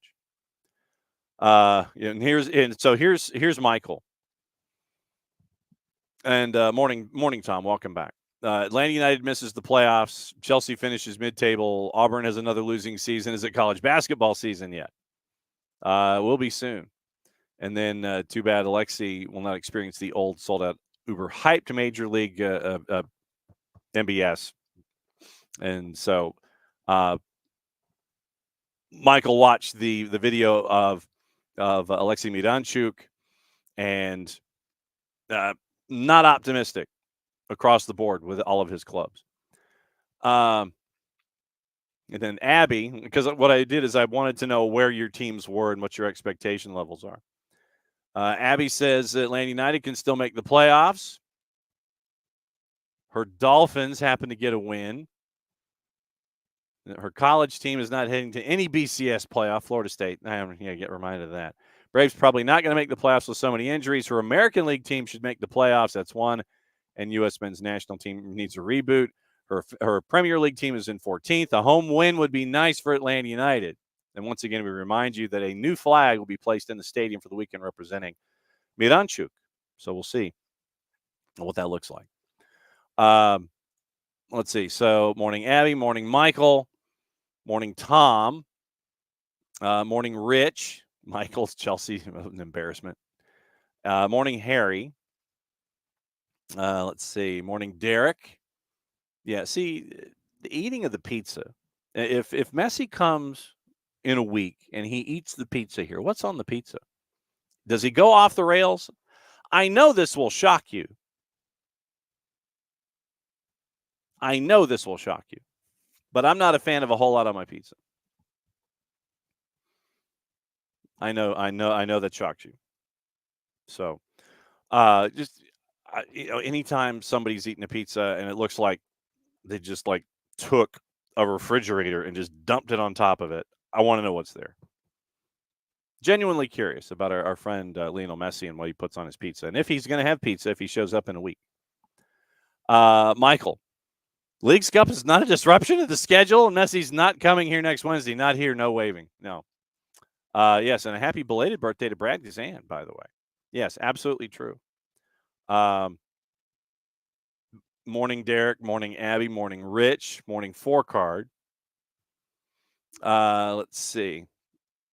And then, yes, Alex, the Oscar Wilde quote in reference to his expectations. That's what I figured. You only want the best. I have a simple expectation, the best, and then Morning David. So once again, if you haven't said, what's your expectations for the run-in for your teams, plural? What's your run-in? What's your expectations for all of your clubs across the board? Let me know. That's what we're here for. We got some other news to go through here on Tuesday. We got greatest hits and things like that, and what to watch, where to watch it, all those kinds of things before we get out of here. Tomorrow, the traffic is under normal circumstances. Tyler joining us at 9:15. The real world may intervene, so we'll see. Then, obviously, the busiest man in the Northeast, Dylan Butler, he'll be joining us at 10 o'clock. And then Marion Crowder, if the real world does not intervene, will be here to talk about USL Super League and SEC soccer at 10:30. Thursday, the Power Hour at 10 o'clock. Our buddy Nino Torres coming in. He'll be fully loaded. Then Nico Moreno from Pulso Sports and the Soccer Bar coming in at 10:30 for the last half hour of the show. And, yeah, I wanted to get into the discussion with Nico. We discussed Chris Henderson. The other two names on the list was Seattle ties. I want to get into Craig Weibel. I think that Weibel is happy in Seattle.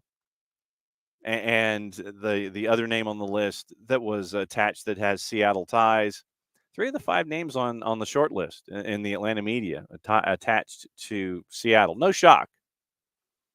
But we'll talk about Weibel, and we'll talk about other folks that might be interested, or at least that are on a short list of names that we have no idea about the reference point of level of interest in any of those kinds of things. So I want to get into the discussion about Mark Nichols and Craig Weibel with Nico on Thursday when he does drop by. And then Friday, obviously, we're getting ready for a match day. So that'll be a match day Friday. And then Jason will join us.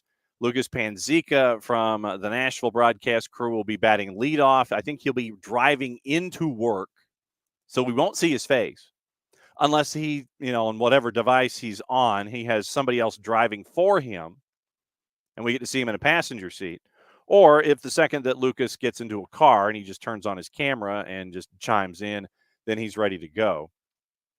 But, yeah, Lucas Panzica from the Nashville broadcast crew will be joining us off the top. He'll bat leadoff on Friday. Jason will be in at 10:30. We've got Weekend Whip Around, all the things to get you ready for the weekend. And it will be yet another busy weekend for all of us because of Nashville on Saturday and then the matchup, a must-win game for Atlanta United 2 against Huntsville City Football Club, the next to last home match of the year for Atlanta United. And that will be at 3 o'clock on Sunday afternoon. So 2:30 pregame, 3 o'clock start here on the network, soccerdownhere.mixler.com, and take us into the fraction with you, so we can hear ourselves, and we'll have our Vin Scully moment from the LA Coliseum where we have to tell folks that we got feedback and we got to turn volumes down. So next to last home match of the year for the Twos.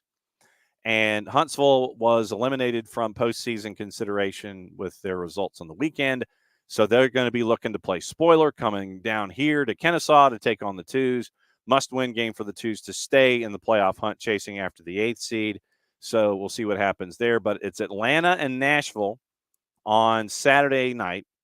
Atlanta United 2, Huntsville City Football Club, Sunday afternoon here on the network, plus all the other college stuff that's going on. With Jason and Maddie flying around all over the place and calling games and being there, and Sophia taking pictures. Very, very busy time for us here at SDH. No real shock. All right. Other news and things and gossip, and once again, all the innuendo and all the paper that's ready to print before we get out of here. Obviously, today it is Nations League fixtures. You've got South America. You've got CONMEBOL qualifying. And that is 8 teams chasing after it. And that'll be going on tonight. If you want to watch, and if it is not on your basic cable outlets, you can go to Fanatis, fntz.co/soccer down here. And you can sign up for Fanatis. You get all the BNs. You get Libertadores and Sudamericana for the extra fees. And qualifying, I think that some qualifying is available. Others, you're going to have to fight for it and pay a pay-per-view fee for it. But you got CDO, Nuestra Tele, For the Fans, Gold TV, Teise, all the beINs, all the Liga 1 Max and Liga 1 Max Pro. All of that stuff is available to you at Fanatis. And so you can catch up with that. Asian qualifying going on. The Bristol Street Motors Trophy. I have no earthly clue what that is. That's at 2:30. And it's Wrexham and Salford City. I have no clue what the Bristol Street Motors Trophy is. I imagine it's some made-up TV event, but who knows? Then the lower divisions, obviously, are available for viewing overseas. So since we're here, what to watch, where to watch it, how to watch it, all that kind of stuff. And we'll get you updated on all the other tournaments and what happened yesterday, all of that stuff. So what to watch, where to watch it, how to watch it. Remember, USA and New Zealand in a friendly. That is tonight as well. You can catch up with that. College soccer available all over the place. Nations League at 2:45, England and Finland. Harry Kane says he wants to put up like Cristiano Ronaldo numbers now. He wants to be around until he's 39. It's going to take a little work and staying a little healthy. But Harry Kane says he wants to get Cristiano Ronaldo type numbers. 7 o'clock is the time of the friendly, so you might be able to. I don't know what time the debate is.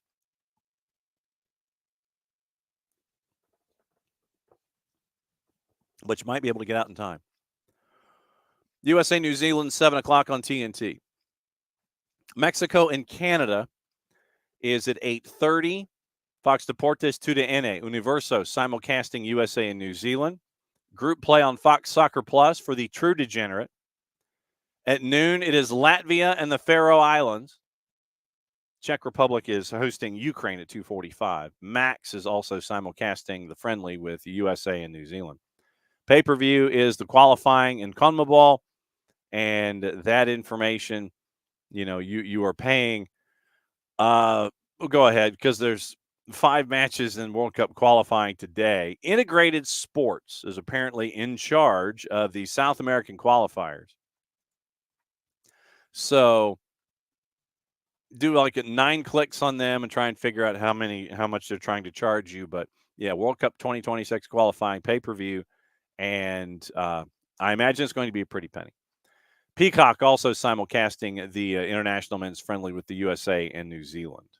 And so very, very busy night across the board. And college soccer, obviously, it's available all over the place. Let me check really quickly and see how many games are going on today and how busy it could get. A couple at 4, and it looks like it's on a difference of the plus. Flow Sports, who is trying to plant their flag in the Northeast with with most of their content, specifically their college content. ACC Extra, and a boatload of it. It's on Flow Sports. Most of it is on the men's side. 4 matches on the women's side. 3 of them are on Flow. Hampton and Longwood at 6 is on the plus. So a lot of matches on the men's side today. 2 at 4 o'clock. A couple of them at 6. Winthrop at NC State's on ACC Extra. A lot of them are at 7 o'clock. So it's an East Coast-based men's soccer night in college. 4 matches at 8 o'clock, and then 10 o'clock on ACC Extra at UC Riverside and Stanford. But tonight, it is a lot of stuff in the Northeast, including Princeton and St. John's. Then you end up with GW and Navy on the plus. Loyola Maryland and Clemson is on ACC Extra, and you end up with some Ivy League stuff as well. So it looks like most of the stuff is East and Northeast on ESPN Plus and on Flow. So Flow would be another one where you would have to be paying another subscriber fee. It is not just a channel that you can dial up. Flow Sports is all over the place in a lot of lower divisions. And in college, they're the same way. They try and grab some of the lower Division I content, Division II content, and so on. So Flow Sports would be another place to subscribe and make sure that you end up getting a lot of stuff. So we mentioned other tournaments. The Jezec tournament, the U17s beat the Czech Republic and they tied Slovakia. So in the Czech Republic, you end up with a 4-0 win over the hosts, 1-1 tie with Slovakia. You end up with Lorenzo Cornelius, Jude Terry, Matthijs Albert, who moved from Borussia Dortmund. And so the U17s were facing U18s and getting those kinds of results. So keep an eye on that particular tournament. Nations League, France and Italy won yesterday. And going forward, like I said, there's a lot of other matchups today with what's going on in that particular tournament. But Kevin De Bruyne was not happy with what happened yesterday in competition. And so basically he's like yelling at teammates and everything. Kosovo, big winner. Belgium gets shut out by France. That would be why. Italy 2-1 over Israel. Wales a winner. Norway a winner. Romania over Lithuania. Slovenia over Kazakhstan. And Turkey over Ireland yesterday. So those were, Iceland yesterday. You had a couple of U21s and Samoa and Tonga. They played yesterday as well. And we mentioned the anger attached to Kevin De Bruyne. And let me see if I can find it really quickly here. An emotional Kevin De Bruyne launched a furious rant.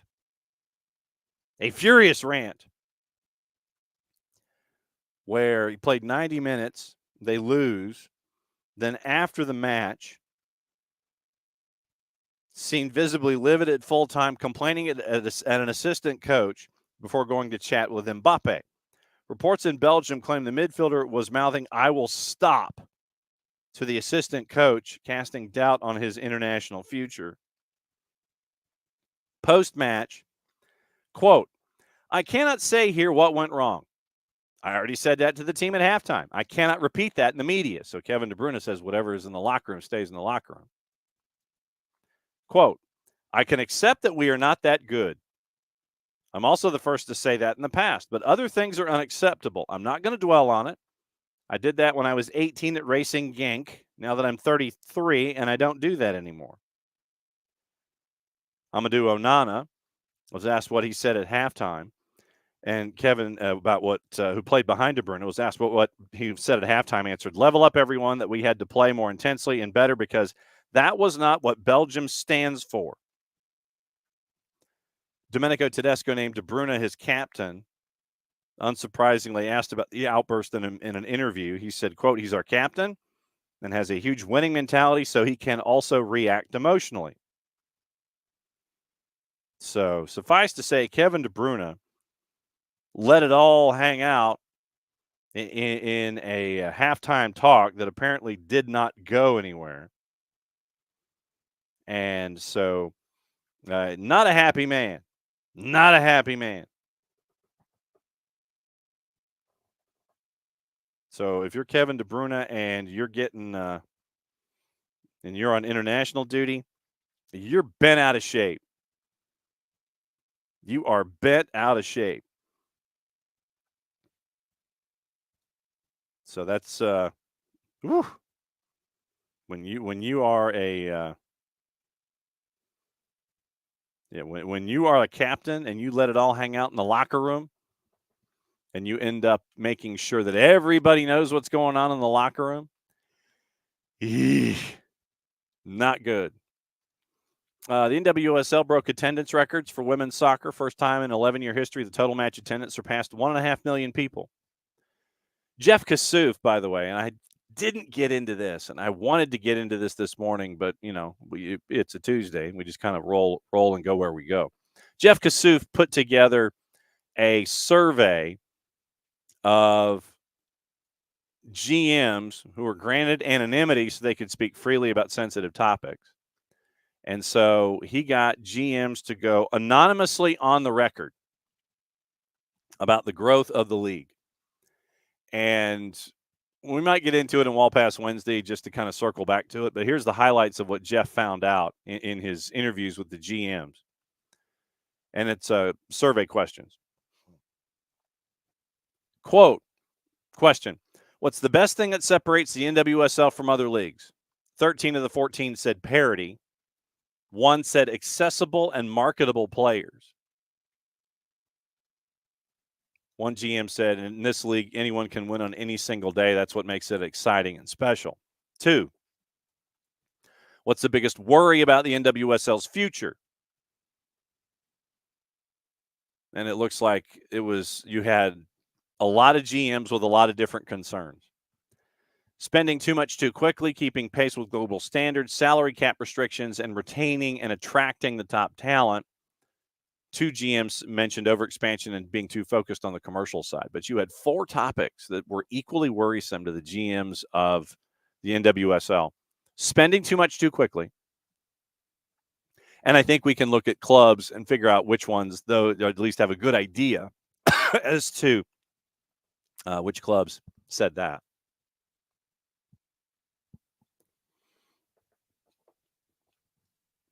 Because simultaneously, you can look at the NWSL and sit there and go, yeah, I know which ones are saying keep pace with global standards and vote on salary cap restrictions and retaining and attracting top talent. So 9 of the 14 are worried about keeping pace with leagues around the world, where 3 GMs are worried about spending too much too quickly. Like I said, you could probably look at the standings and look at who is where and who owns what and get a good idea as to who is saying those kinds of things. Should the salary cap be abolished? 10 of the 14 said no. Well, once again, going back to the previous question, I'm sure we could figure out which ones said yes. The ones that are paying the ish load of money to get into the league. The cap's going to continue to grow, increasing each year until 2030 when it's $5.1 million. But even those in favor of getting rid of the cap urged caution. Should the NWSL keep the college draft? Half of them, 7 said no. 6 said yes, and 1 was undecided. What's the best solution to the NWSL calendar? 5 of the 14 said keep it as it is.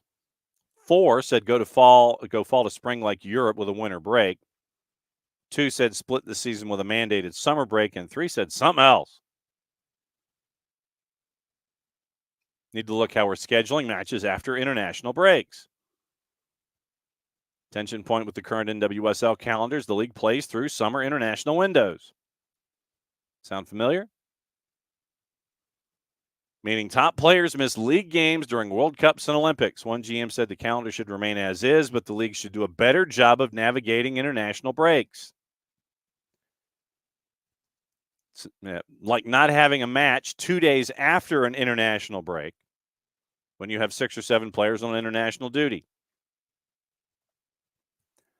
Question, the NWSL should expand to how many teams? 4 of them were undecided, 4 of the 14. 4 said 16, and then you had 6 said either 20, 24, or 30. 3 said 24, 2 said 20, and 1 said 30. Expected to expand to 16 by 26. 1 more city expected later this year. 1 GM said that the NWSL could mimic MLS's growth.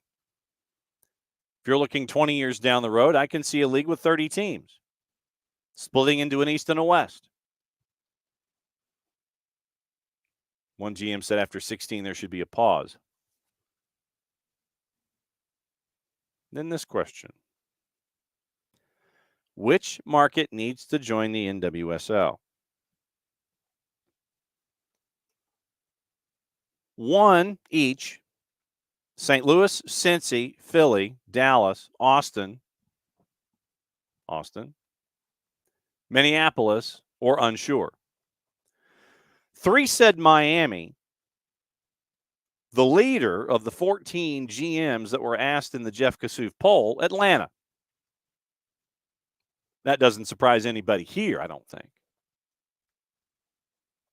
1 GM said of Atlanta, If it's a team that is aligned with Atlanta United and it's run by Arthur Blank and you know it's going to be done well. That's if Atlanta is chosen. I think that's what everybody wants. They want owners who are going to come in and commit and invest. Another GM said in Miami, every second or third person there loves soccer. Most GMs mentioned more than one city, Cincinnati being name-checked by multiple GMs, although when GMs were pushed to pick a top choice, it just got one vote. Cincinnati isn't the most glamorous market, but it has a great facility, a big base of fans, and it's an affordable marketplace, said one GM.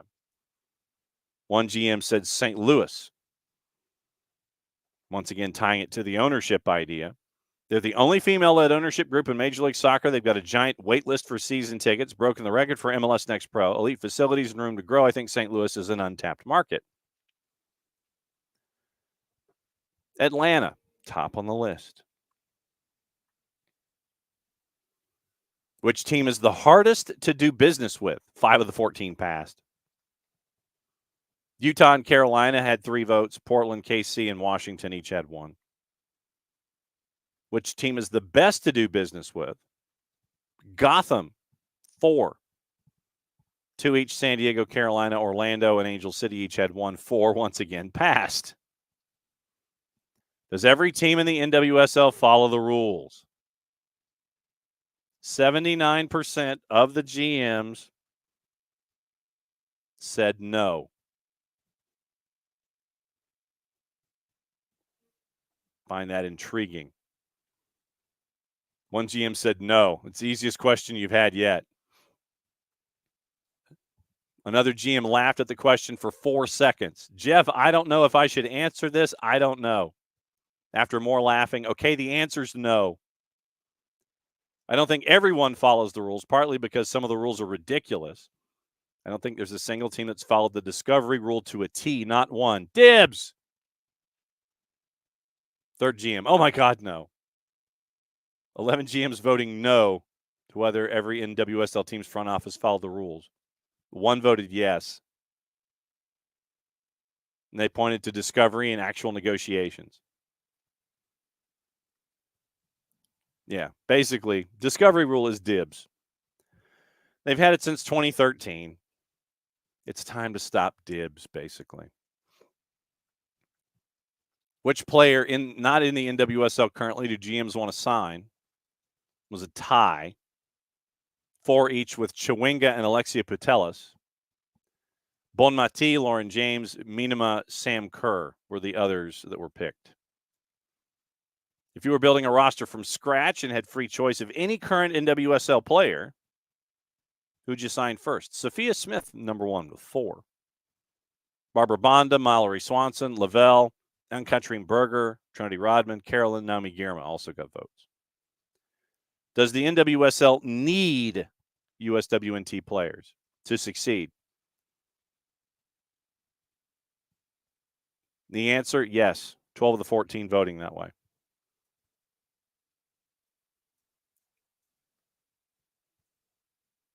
And then the last question, in the aftermath of the abuse allegations, investigations, and ensuing reforms, do you think the culture of the NWSL has changed? That is a long answer. And that is something that needs to be read separately by all of us. So that'll be required reading, is going to the end of the Jeff Kassouf column and his investigation and Q&A, and look at his thoughts on abuse allegations, investigations, and ensuing reforms, what the GMs in the league thought about all of that. So that's the homework for today. Yeah, that's the homework for today. Martin Odegaard limped off an injury in national team duty. So it's a blow ahead of the North London derby. And Arsenal are without Mikel Merino and without Declan Rice ahead of the match against Tottenham on Sunday. Does not look like Odegaard will be available. Limped off with an apparent ankle injury in the 2-1 win over Austria yesterday in what could be a major blow to Arsenal ahead of the North London derby. Boarded a private plane at the Oslo airport in crutches, only wearing a shoe on one foot. Set for a scan on the injury upon his return to London, according to PA Media. Before we get out of here, as always, gossip, rumor, and innuendo, who might be going where, who might not be going where, and as always, take the information at your own peril, especially the up-to-date stuff. Manchester United monitoring Eberechi Eze, might make a move next summer. Liverpool might also chase Eze if Mo Salah does not sign a new deal with the club. Villa turned down 40 offers for Jean Duran. Now, remember, Jean Duran was at Chicago Fire, picked up by Villa, brought in, and Parzival gets to follow what's going on with Jean Duran. 40 offers turned down during the summer transfer window. Chelsea, I don't know if you've heard this one before, hoping to offload forward David Datro Fofana to AEK Athens. The Greek transfer window open until Wednesday. Sporting and Sweden forward Victor Gyökeres, unlikely to move in the January window despite interest from Chelsea and Arsenal as he is settled in Portugal. Manchester United keen to offload Antony on loan with Fenerbahce in the pole position. That's the three-letter paper. Take the information at your own peril. Galatasaray interested in signing Ben Davies from Spurs before the Turkish transfer window shuts down on 13 September. So keep an eye on all of that. Tomorrow, once again, it is, we got word from Dylan Butler. Dylan has some family stuff he's got to take care of. So hopefully Tyler Pilgrim can join us at 9:15. Marion Crowder joining us at 10:30 to drop through everything what's going on. And we'll start kind of working our way toward Major League Soccer and the window that is there and look at the matchups coming up. We'll look at what happened on the weekend and see where things are heading in both conferences. And with whatever's on your mind on a Wall Pass Wednesday, we'll do that and get you ready. Start to get the fade in for the week. We'll do that coming up tomorrow. And then we will continue the rest of the week. Once again, Nino and Nico, the Power Hour on Thursday, always chasing guests. And Friday, Lucas Panzica will join us. Let me write that down so I don't forget. Lucas 9:05 from his car. So Lucas will join us at 9:05 to talk Nashville. Lucas Panzica, part of the Nashville SC broadcast crew. And Jason will probably crash us 10:30 or so, and we'll talk about what's going on in and around the league, talk about Atlanta United, talk about Miranchuk, talk about Nashville and what he looks at in the team that has only won twice on the road this year. David, as we were talking about the Jeff Kassouf poll. Oh, wow. Maybe I can hide behind that whole thing. I have two daughters playing youth soccer, coach another team. Crazy demand and desire to add a women's team in Atlanta. Some of these would be folks who are relatively casual Atlanta United fans, would likely be NWSL priority, but still follow the men. Some will drop the men's tickets to get the NWSL. Just from the parents I deal with the youth club, there is Atlanta ticket demand immediately, no doubt. And I think that the last question in the Jeff Kassouf article lends itself as to why it hasn't happened yet. Arthur Blank has gone on the record with Mike and Jason. No question asked of it to him. But Arthur Blank has volunteered about women's soccer and wanting to be a part. But I think what he wanted was for everything in the NWSL to be heading in the right direction, away from everything that we had to talk about with the Yates report and the investigations and all of the just disturbing stuff that we had to cover when it came to the NWSL. Question 14 in Jeff Kassouf's article lends itself to the thoughts for Arthur Blank. It's like, is the NWSL on the right track? Have they gotten all of this stuff behind them now? Would he feel comfortable investing in that situation? Because remember, the rights fee for Bay FC, the franchise fee, not the rights fee, but the franchise fee for Bay FC to get in to the NWSL this time around, $125 million investment. 6th Street has invested $1 billion in sports over the last 2 years. So remember, the franchise fee for the new franchises this time around is $50 million. Not that I would anticipate Arthur Blank would be blinking at a figure like that, but that's where the NWSL is right now.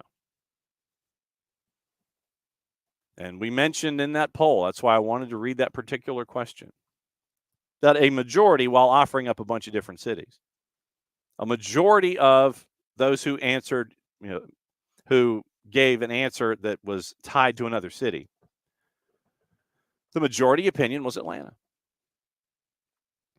And I know that there is a big contingent of women's soccer fans here. And it would be a fun watch, without question. But I would imagine that Arthur Blank is still probably looking at the NWSL and trying to figure out if the NWSL is on that right path. So we'll see. David also says Tennessee football and Chelsea are the same. Any time of the week, you can just say the Vols just scored again or Chelsea signed a player.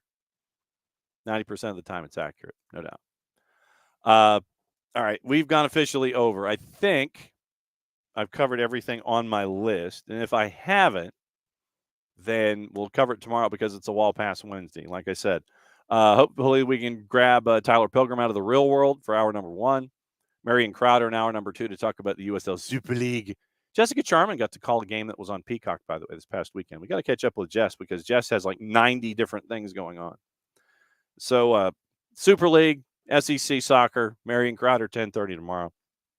And we'll break through all of that stuff there as well. And anything on your mind on a Wall Pass Wednesday, that's what we're here for. 9:05 Eastern until 11 whenever, we'll talk soccer. Here on the morning show on the network, we're based in Atlanta for those of you who are hopping by the first time. But we'll talk about pretty much anything anywhere. Before I go, I'm glad I remembered. Shout out to Domer.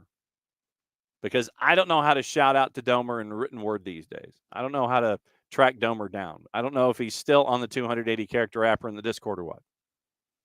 But Domer brought by this quarter's shipment of the Domer sauce, put it in the mailbox, and I got to it in time because it was a hot day when it was delivered. And it was delivered a while ago, and I'm finally getting around to thanking Domer for the Domer sauce. Because the boss enjoys it, I enjoy it, and we are humbled that we get deliveries from Domer about his new creations. That we are part of the sampling party when it comes to Domer and his Epicurean missions. So it is here, and we're waiting for both of us to actually be in the house at the same time before we can sample it. But no, big shout out to Domer for once again dropping by. Domer sauce to the house. If you can find a way to get some and maybe help Domer out a little bit for his shipping, handling, and labor, do it because it's well worth it. The Domers know of their sauce creation. And once again, humbled that we are part of that process where they get to hang out and give us stuff. So back at it again tomorrow, 9:05 Eastern. We'll discuss things.